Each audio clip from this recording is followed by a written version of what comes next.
The silence in Clara's apartment was a physical weight, heavier than the stack of unpaid bills on her small kitchen counter. It was the silence of an empty pantry, of a phone that had been disconnected, of a future that felt terrifyingly blank. The only sound was the soft, wheezing breath of her 2-year-old son, Leo, sleeping fitfully in his crib. His fever had finally broken, but the bottle of children's medicine was almost empty, and her bank account contained a mocking $7.32. Her friend Sarah's text message from an hour ago glowed on her phone screen, a beacon of well-meaning but utterly misplaced advice. Just go, Clara. He's a friend of my cousin's, loaded, and totally normal. What's the worst that can happen? You get a free meal at a place you could never afford. Humiliation burned in her throat. A blind date. She hadn't been on a date in 3 years, not since Leo's father decided fatherhood was a commitment he wasn't ready for and vanished. Her life had become a tightrope walk of survival, and the idea of making small talk with a stranger felt like a luxury she hadn't earned. But Sarah was right about one thing: the free meal. A real meal, not the toast and watered-down soup she had been eating for a week to make sure Leo had his yogurt and fruit. The thought alone was a painful, gnawing temptation. She looked at Leo again, his small face flushed in sleep. For him, she would swallow her pride. For him, she would do anything. She typed a reply with trembling fingers. Okay, send me the details. 2 hours later, she stood before the revolving doors of Aurelia, a restaurant so exclusive it didn't even have a sign, just an understated gold crest on the polished oak door. She wore her one good dress, a simple black sheath she had owned for 5 years, and felt as out of place as a sparrow in a flock of peacocks. The babysitter, a teenager from downstairs whom she was paying with the last of her cash, had looked at her with wide eyes. You look pretty, Miss Clara. The compliment felt like a costume she was wearing for a part she didn't know how to play. Her date was already there, seated at a quiet corner table with a view of the city lights. As she approached, he stood up, and the air left her lungs in a quiet rush. He was tall, with dark hair silvering slightly at the temples and eyes the color of a stormy sea. He wore a tailored charcoal suit that probably cost more than her rent for an entire year. There was an aura of quiet, unshakable power around him, a stillness that made the bustling restaurant seem to fade into the background. Clara, he asked, his voice a low, smooth baritone. Yes, you must be, Julian. Sarah hadn't even given her his last name. I am. It's a pleasure to meet you. He pulled out her chair, a gesture so classically gentlemanly it felt archaic. She sat, her hands clutching her small purse in her lap. He was handsome, devastatingly so, but there was something else, a flicker of familiarity she couldn't quite place. She was certain she had never met a man like this in her life. The dinner was a stilted affair. Julian was a polite but reserved conversationalist, asking her about her work. She vaguely described her freelance data entry jobs, glossing over the scarcity of them, and her interests, which felt like a distant memory. She learned he ran an investment firm, Thorn Industries, a name that echoed with the clang of immense wealth. Every word she spoke felt like a lie of omission, hiding the desperate reality of her life just beneath the surface. Halfway through the main course, her phone buzzed with a call from the babysitter. A cold dread washed over her. She excused herself, her heart hammering against her ribs. Hello, Miss Clara? I'm so sorry to bother you, but Leo's temperature is back up. It's 103. He keeps crying for you. Panic seized her. Okay, I'm on my way. Give him the medicine, the one on the counter. I did, but there was only one little spoonful left. Clara's vision swam. She leaned against the cool marble wall of the restaurant's hallway, her breath catching in her throat. I'll be right there. She hung up and walked back to the table on unsteady legs. Julian was watching her, his expression unreadable. I'm so sorry, she began, her voice shaking. I have to go. My son, his fever is back. Is he okay? The question was direct, stripped of pleasantries. I don't know. I need to get him more medicine. I have to go. She grabbed her purse, her mind racing. The pharmacy was a 10-block walk. She didn't have money for a cab. I'll take you, he said, standing and dropping several large bills on the table without even looking at them. It wasn't a question. It was a statement of fact. No, you don't have to do that. I can manage. Her pride was a stubborn, foolish thing. "Don't be ridiculous," he said, his tone firm but not unkind. "Your son is sick. Let me help." He gently took her elbow and guided her out of the restaurant, his presence a solid, calming force against the tide of her panic. His car, a sleek, dark Bentley, was waiting at the curb. The valet seemed to materialize out of thin air. Within minutes, they were speeding through the city streets, the silence in the car thick with unspoken questions. He drove directly to an all-night pharmacy, waited while she ran inside, and then drove her to her rundown apartment building without her even having to give him the address. The realization hit her as he pulled to a stop. "How did you know where I live?" He paused, his hands resting on the steering wheel. "Sarah's cousin gave me the address in case I was picking you up." It was a plausible lie, but it didn't feel true. She got out of the car, fumbling with her keys. "Thank you, Julian, for everything." "Wait," he called out. He got out of the car and walked over to her, pulling a business card from his jacket. "My company is hiring. We have an opening in our data analysis department.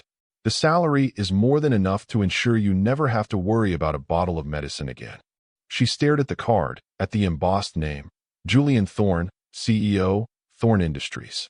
The familiarity clicked into place with sickening clarity. Thorne Industries had acquired the small tech firm she'd worked at for 6 months right out of college, years ago. He had been the ghost in the machine, the powerful new owner who had walked through the office once, a distant, intimidating figure surrounded by a phalanx of executives. He wouldn't remember her. He couldn't. "Why?" she whispered, the single word encompassing a universe of confusion. "Why are you doing this?" "Because it looks like you could use a break," he said simply. "Call the number on Monday. The job is yours if you want it." He got back in his car and drove away, leaving her standing on the broken pavement, clutching a business card that felt like both a lifeline and a trap. Clara spent the weekend in a state of anxious conflict. Leo's fever subsided, but her own turmoil grew. The job offer was a miracle, a solution to every single one of her problems. It meant a stable income, health insurance, a real future for her son. But it felt wrong. It was too easy, too convenient. Billionaires didn't go on blind dates with struggling single mothers and offer them high-paying jobs out of the goodness of their hearts. There had to be a catch. On Monday morning, driven by a desperation that outweighed her suspicion, she made the call. She was put through to human resources immediately. The woman on the other end of the line was brisk and professional, confirming that Mr. Thorne had personally created a position for a data analyst and had recommended a Clara Evans for the role. The salary she quoted made Clara's head spin. It was more than she had ever made in a year, let alone a month. She accepted. She felt she had no other choice. Her first week at Thorne Industries was a surreal blur. Her office was on the 45th floor, with a window that overlooked the entire city. Her colleagues were polite but distant, clearly aware that she had been hired under special circumstances. She saw Julian only once, a brief nod as they passed in a hallway. He acted as if they were strangers, and for that, she was grateful. It allowed her to pretend that this was normal, that she had earned this, that she wasn't some sort of charity case. But the kindness didn't stop. When she mentioned to an HR representative that she was having trouble finding reliable childcare, a spot magically opened up at the highly exclusive daycare in the company's building, with the fees heavily subsidized. When her ancient laptop finally died, a brand-new, top-of-the-line model was delivered to her desk the next morning, an anonymous gift from the IT department. The coincidences were piling up, each one a thread in a net that was tightening around her. She felt taken care of, but she also felt watched, managed. The final straw came on Friday afternoon. She received an email with a lease agreement for a 2-bedroom apartment in a safe, family-friendly neighborhood, a building she knew was owned by a subsidiary of Thorne Industries. The rent was listed at a fraction of its market value. The sender was Julian's personal assistant. The message was simple. "Mr. Thorne thought you and your son might be more comfortable here." Rage, hot and sharp, finally eclipsed her gratitude. This was not help. This was control. She marched out of her office and took the private elevator to the top floor, to the CEO's suite. His assistant tried to stop her, but Clara swept past her and threw open the doors to Julian's office. He was standing by the floor-to-ceiling windows, looking out at the city he seemed to own. He turned as she entered, his expression calm, as if he had been expecting her. "This has to stop," she said, her voice trembling with a mixture of anger and fear. The daycare, the apartment, all of it. I don't understand what you're doing. I'm helping, he said, his voice even. No, you're meddling. Why? Why me? You don't even know me. We had one disastrous blind date. Why are you orchestrating my life? She took a breath, the accusation tumbling out before she could stop it. What do you want from me, Julian? He was silent for a long moment, his gaze unwavering. The calm facade finally cracked, and a deep, profound sadness filled his eyes. It was a grief so palpable it seemed to suck the air from the room. I don't want anything from you, Clara, he said, his voice thick with an emotion she couldn't name. I'm trying to give you something. Something I can never get back. Julian's mind fractured, pulling him back 5 years to a rain-slicked road and the piercing screech of tires. The memory was always the same, a high-definition nightmare that played behind his eyes in his quietest moments. The scent of rain on asphalt, the tinkling sound of shattering glass, and the horrific, final silence. He had been driving. His wife, Elena, had been laughing at something their son, Thomas, had babbled from his car seat in the back. 1 second, his world was filled with light and sound and love. The next, it was gone. He had built his empire on decisiveness and control, yet in the one moment that mattered, he had been utterly powerless. He survived the crash with only minor injuries. They did not. The guilt was a living thing, a shadow that clung to him, whispering of his failure to protect his family. He had buried himself in his work, building Thorn Industries into a monument of success that felt hollow and meaningless. Nothing he bought, nothing he built, could fill the void they had left. When his head of HR, an old friend, had mentioned an interesting applicant for a low-level opening, a single mother with a brilliant academic record but a spotty work history, he had barely paid attention. But the name, Clara Evans, pricked at his memory. He had his assistant pull the file from the acquisition archives of that small tech firm. There she was, a photo from her old employee ID, younger, full of a hope that was now gone from her eyes. He remembered her vaguely, a quiet but sharp analyst who had been let go during the restructuring. He had asked for a discreet background check. The report he received was a portrait of quiet desperation, maxed out credit cards, eviction notices, medical bills for a toddler. He saw her struggle, and in it, he saw an echo of his own worst fear. He saw a mother fighting for her child, and it resurrected the ghost of his own failure as a father and a husband. That's when he had arranged the blind date. It was a clumsy, foolish idea, born of a desperate, unformed need to intervene. He'd used a distant family connection to Sarah's cousin to set it up, a manipulation he was not proud of. He just wanted to see for himself if the woman on the paper was real. When he saw her walk into that restaurant, proud and beautiful despite the worry in her eyes, and when he saw the sheer panic on her face when she spoke of her sick son, his detached plan shattered. It became personal. Protecting her and Leo became a compulsion, a way to atone for a sin no one else knew he carried. He wasn't trying to control her. He was trying to save a small piece of himself. He turned back from the window, his gaze meeting hers. He owed her the truth. 5 years ago, he began, his voice raspy, I had a wife, Elena, and a son, Thomas. He was the same age as Leo. He walked over to his desk and picked up a small, silver frame that always faced him. He turned it around. It was a picture of a smiling woman with warm eyes, holding a small, dark-haired boy on her hip. There was a car accident, he said, the words tasting like ash. It was my fault. I was driving. They didn't make it. Clara's anger evaporated, replaced by a wave of shocked empathy. She took an involuntary step forward. When I learned about your situation, he continued, his voice barely a whisper, about you and Leo, it was like a second chance. Not for me, not really, but a chance to do something. To provide the safety and security I failed to give my own family.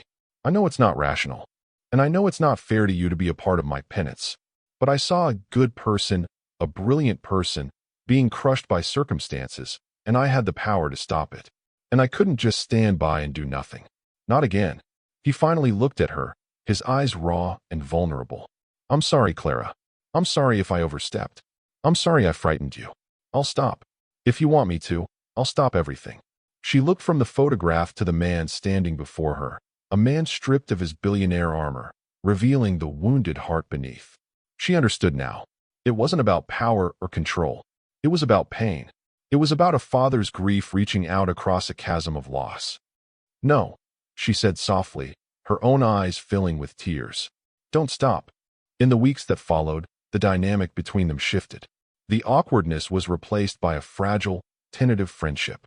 Clara moved into the new apartment, a bright, sunny space that felt like a sanctuary. Leo thrived in the company daycare. And at work, Clara poured herself into her job, quickly proving that she was more than Julian's personal project. She was a gifted analyst, with an intuitive grasp of market trends. She unearthed inefficiencies, streamlined data flows, and earned the respect of her colleagues on her own merit. Julian kept a respectful distance at the office, but he began to find reasons to see her outside of it. He'd show up at her apartment on a Saturday morning with a bag of pastries, under the guise of wanting to see Leo. He would sit on the floor with her son for hours, patiently building towers of blocks, a gentle, sad smile on his face. Clara saw the man he might have been, the father he was meant to be.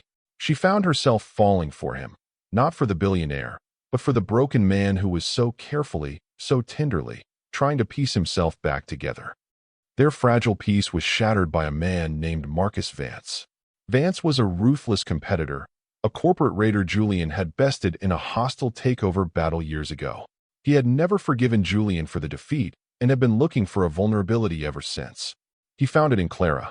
The attack was insidious.